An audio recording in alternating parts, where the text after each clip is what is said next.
Баршаңызға сәлем. Бүгін сіздермен тефтелелі сорпа дайындаймыз. Ол үшін бізге фарш керек. Фаршымызға күрішімізді салып, және дәмдеуіштерімізді салып, тұз бұрыштарымызды салып, мұқият араластырамыз. Барлығын мұқият араластырып, дөңгелек формада тефтелейімізді дайындап аламыз.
Тефтелелерімізді дайындап алып, енді салмаларына кірісеміз.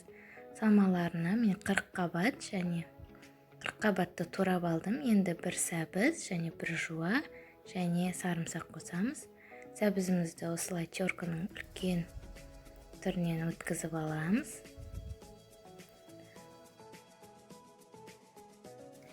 Және бір жуамызды турап аламыз.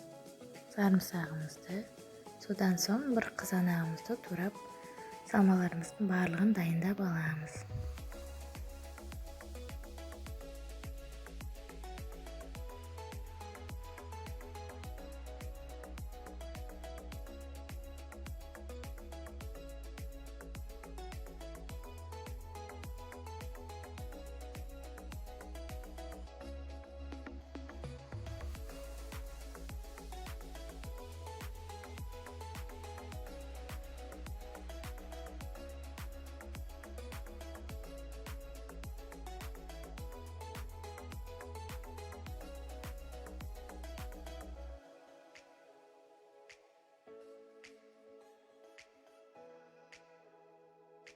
Содан соң табамызды дайындап, табамызға сары майымызды құямыз.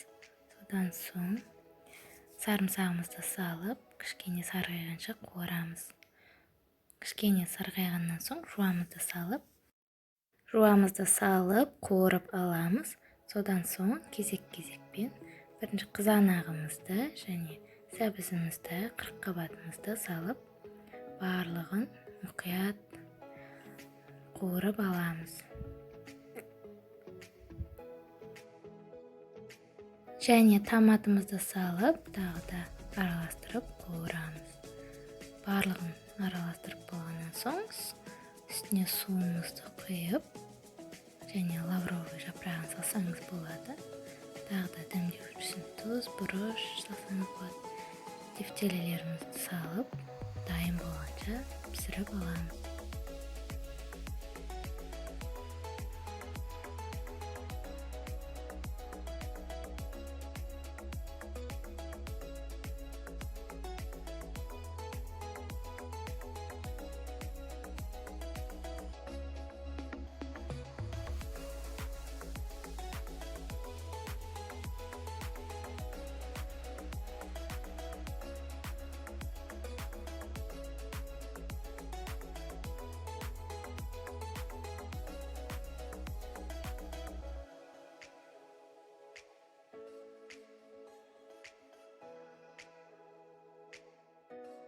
Осылайша тефтелелеріміздің барлығын салып, 30-40 минуттай пісіріп аламыз. Дайын болған сәтте тефтелелеріміз бетіне қарай шығып көрініп тұрады. Сол кезде дайын болады.